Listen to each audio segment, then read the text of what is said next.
Hello everyone and welcome to Sinful Gaming. I hope you're all doing well, I hope you're all staying safe, and most of all, I hope you're all fighting out war against the Grey. Today's video we'll talk start collecting Warhammer 40k, and today we're going to take a look at one of the brand new Space Marine Strike Forces coming out soon, and today we're going to look at the Warforged Strike Force for the Salamanders chapter. Now, in this video, we're going to go through and talk about the contents of the box set and what they all do on the tabletop, before looking at some other units we can use to add upon this box set. We'll finally finish off the video with a little sample army of 1,000 points for you to use as some inspiration for starting your own Salamanders army in Warhammer 40k. And so, to get us going, the contents of the box set. First of all, we get Adrax Agatone. Now, he is a Salamander-specific character you have available to you. Now, he's got a couple of different weapons all of his own. His giant Happen called Malleus Noctum, times 2 strength, minus 3 AP, damage 4, but he is minus 1 to hit when he hits with it, which still makes him hitting on 3s, which isn't too bad. Now, Dracus is his shooting weapon, his flamer, assault d6, strength 4, minus 1 AP, damage 1, so just a minus 1 AP flamer there, it automatically hits, which is really cool. On top of that, he's got a few abilities. So, Unto the Anvil is when a friendly Salamander's core unit is within 6 inches of him. Each time a model in that unit makes a melee attack, if that unit made a charge move or performed heroic intervention, you can add 1 to that attack's wound roll. He has a 4-up invulnerable save thanks to his Iron Halo, and his Iridian Drakehide Cloak as well. When resolving an attack against this model, you reduce the damage by 1 to a minimum of 1 for the attacks. He's got Rites of Battle, so friendly Salamander units and core units within 6 inches of him will reroll hit rolls of 1. And he's got his own specific Warlord trait, which is Lord of Fire. You can reroll the dice to determine the number of attacks made with flame weapons by friendly Salamander models whilst their unit is within 6 inches of the Warlord. Now, joining him, we have a few of the Intercessors. Now, Intercessors are pretty much your standard sort of Space Marine, or Primaris Space Marine, rather, battle line unit. The troop choice. They have the options of taking either their bolt rifles, which are a nice 30-inch rapid-fire 1 minus 1 AP, strength 4, damage 1 weapon, or going with an assault 3, strength 4, no AP version, which is the auto bolt rifle, or going to heavy 1, getting an extra 6 inches of range, minus 2 AP, damage 2 on them, but once again, 1 shot, and they become a heavy weapon.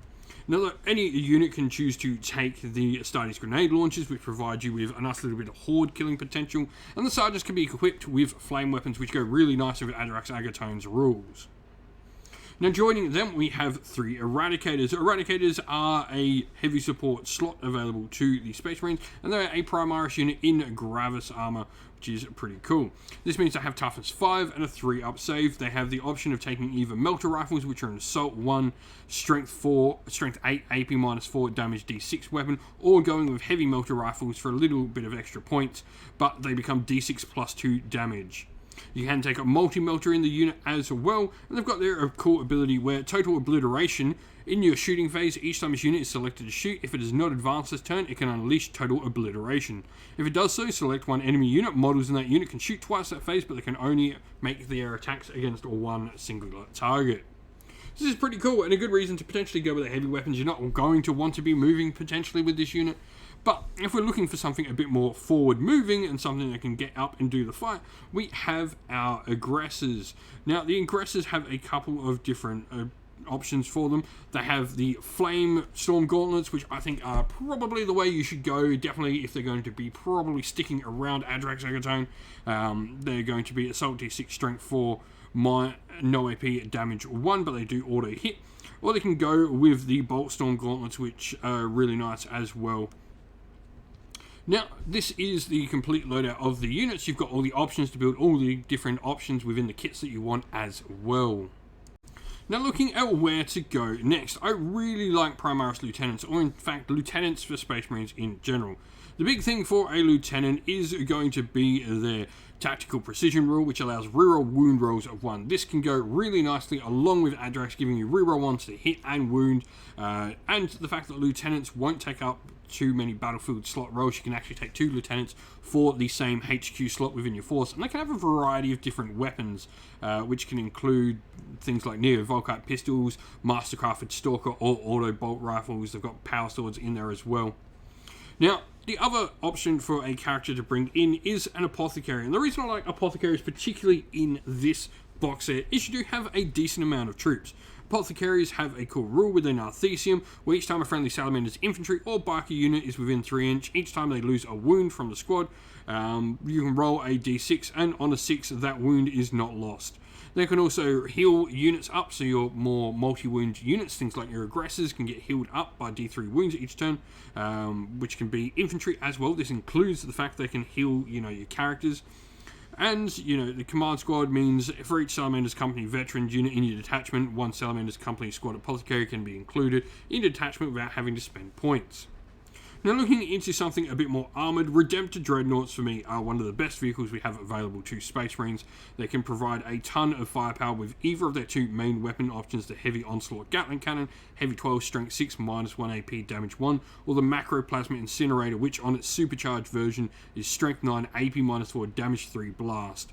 Though, if they ever roll once to hit, they do suffer a mortal wound. They've got a variety of different weapon options available to them, with either Heavy Flamers or Onslaught Gatling Cannons underneath their wrist-mounted weapon. They've got the sort of body-mounted weapons, which can be either the Storm Bolters or the Fragstorm Grenade Launchers, and they also can have the pintle-mounted weapon on top of the Icarus rocket pod to boot. Now, if we're wanting something a bit more combat, maybe to get up and make use of Adrax Agatone's combat abilities and the boost he gives there, Blade Guard Veterans are a really nice option. First of all, they'll benefit greatly if you've taken the Apothecary in your force. The healing on them is really nice, considering they are 3 wounds per model. They have Storm Shield, so they've got a 4-up invulnerable save, and in addition they add one to their saving throws, which is really cool. This does mean that they don't get Armor of Contempt, but, nothing to complain there when you've got those other benefits. They all have Mastercrafted Power Swords for that +1 Strength, -3 AP, Damage 2, and they can have a couple of different shooting weapons on the Sergeant as well, with either a Plasma Pistol or Neo Volkite Pistol as well. And so here we have our sample army list in a patrol detachment. 1,000 points, we've got 6 CP to start with. The 2 spending on the detachment is refunded straight away because Adrax Agatone is our warlord and he's in our detachment. Now he's gone for taking a warlord trait, giving him his Lord of Fire warlord trait. This is pretty cool, so this drops us down to 5 CP. We haven't chosen any additional relics. There's definitely, some you could pick out there for your lieutenant or your apothecary that we put in the list. Now, we've gone for here, taking Adrax as mentioned as a warlord, and we've got the Primaris Lieutenant, just stock standard there, Mastercrafted Auto Bolt Rifle, that's it on him. He's there just for some fire support. Troops-wise, we've got 2 Intercessor squads. Now, we've got Plasma Pistols on them. You definitely could swap these for Hand Flamers as you want, but Plasma Pistols do give you a little bit of higher strength shots, which is really cool. You can re-roll a wound roll for each one of these, which is really nice. If you need those higher strength shots, you can. But really, it's up to you if you want Hand Flamers, Plasma Pistols. I think both do a decent amount in a Salamander's army. Obviously, if you go Hand Flamers, you get Adrax's bonus to them, but he's more likely going to be hanging out with your Aggressor squad, which are going to have Flamestorm Gauntlets. The Primaris Apothecary will probably be joining those squads, or maybe sitting back with an Intercessor squad on an important objective. And then at the back of the field, we are going to have the Eradicator squad with Heavy Mortar Rifles. Like I said, these guys probably aren't going to be moving to get that Obliteration rule. And then they've got a Multi-Melter in the squad as well for a 30,000 points, 49 power level, and 5 CP to play around with. If you have any ideas on the Salamanders on this box set, if you've been playing with Salamanders before and you've found particular units you'd like to use within the faction, let us know how you've been going and what you plan to do down in the comments below. And so that is the end of the video. We hope you all enjoyed it. If you did, please don't forget to leave a like and subscribe to the channel if you haven't already. And also drop a comment down below letting us know what you enjoyed about the video. If you'd like to come chat more with me and other members of our little community here, we have a Discord server for Sinful Gaming, which you'll find linked down in the video's description. Also, if you'd like to help support the channel, you can do so either by supporting us on Patreon or YouTube members, both of which are linked down in the video's description, or grab some merch from our Teespring or Ko-fi stores for yourself as well. All these are the best ways to help support the channel. As a special thank you to everyone who does help support the channel in such a way, we'd like to give a shout out to all our Patreons and YouTube members. So, thank you to our Patreons, Christian Weir, Soren, Kenny Lyle, Outer on Shot First, Andrew Bowen, Nathan Fee, The Rising Ape, Q Dynamic, Anthony B, JJ Austrian, Average Wargamer, Domir, Mark Harvey, James Cater, Bloobs, Benjamin Swallows, Red Martin, Kevin Bowman, Iron Grinch. And to our YouTube members, Green Roots Gaming, Ronya, Lock Lorick, The Johnny84, David Osworth, Wolfric Nick, Broken Chef, Ariana Edwards, Revenar, Pink Nico Fire, Robin Mankiller, Monty's Tabletop Terrain, John Castle, Davis Weir, James South, David Crozier, and Dylan Areno. And lastly, a special thanks to Lady Witchfox Art, who does all the amazing artwork for the channel, and a special thanks to all the mods that help with our Discord server and all the people that come on the regular to help with everything on the YouTube channel. Thank you all once again for watching. Stay safe everyone, stay well, and most of all, keep fighting that war against the grey. Ciao for now.